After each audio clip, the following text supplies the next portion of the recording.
Hi there, Sharon Horne-Ellstrom here. Welcome to day 10 of our Supersize You annual challenge. Today we are talking about your beliefs. I'm going to pay attention to my beliefs today, and it's really easy following up from yesterday. If you actually wrote down your thoughts and you see the things that you're thinking often, it's easy to look at that list and say, okay, well, this is clearly something that I have formed a belief in because I'm thinking this thought so often.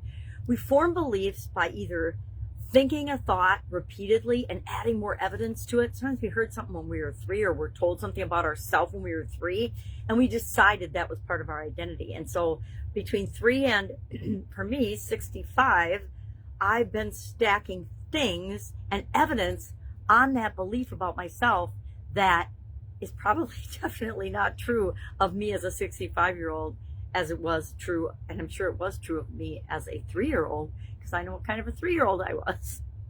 But we want to look at this today, and we're not going to analyze it or do anything with it. I think we're going to do that tomorrow. I want to take things one step at a time so we build a really solid foundation this year for our challenge and go through the structure of what we're probably a similar format. I mix it up a little bit every month of what we're going to cover each month.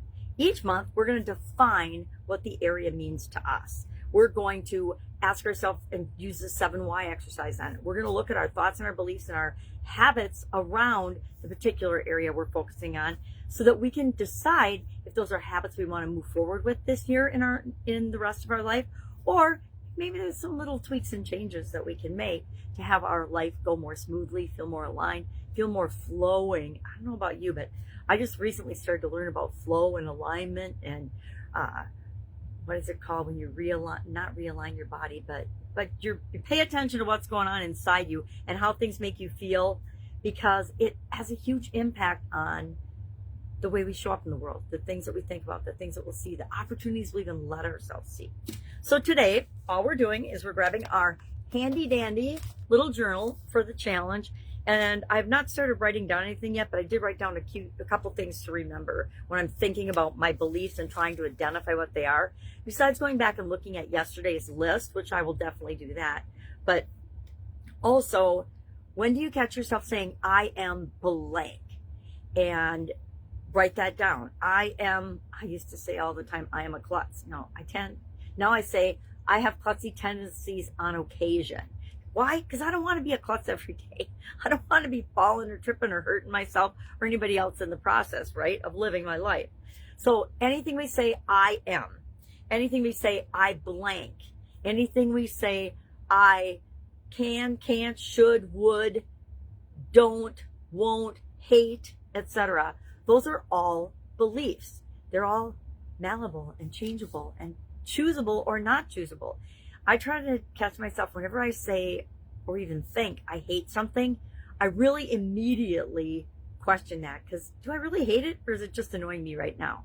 Do I feel a little bit frustrated by it or irritated, or do I actually loathe and hate it? I don't really actually loathe and hate very many things. There are a couple things, which I'm not even going to go into because they get me all fired up, but evil, injustice, people taking advantage of other people, anything that involves harming any other living creatures really, really bothers me, especially, animals and kids and things. Kids especially. I can't even talk about all the craziness around that because it's so disturbing and vile and evil to me. Anyway, I guess I did start talking about it.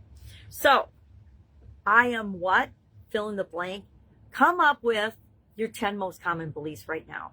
And then tomorrow we're going to look at them, because I can almost guarantee that in your top 10 beliefs, you have at least one pair that is problematic for creating and having the life that you want and being the best possible version of yourself.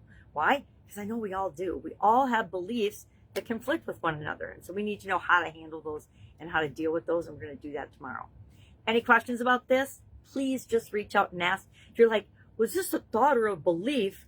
All a belief is a thought that you think a lot, or a thought that you experience strong emotions, either positive or negative with, but intense emotions at the time of that event, and you linked up that feeling, that intense feeling, with that thought, and all of a sudden that became one that you just kept piling evidence on. And I think that's the difference between our thoughts and our beliefs. Our thoughts are things that come and go and fleet in and out of our our subconscious and our conscious mind, our beliefs get locked into our conscious mind as if they're the law for us or a rule for us to live by and follow. Normally, our subconscious latches onto those and keeps those to keep us safe.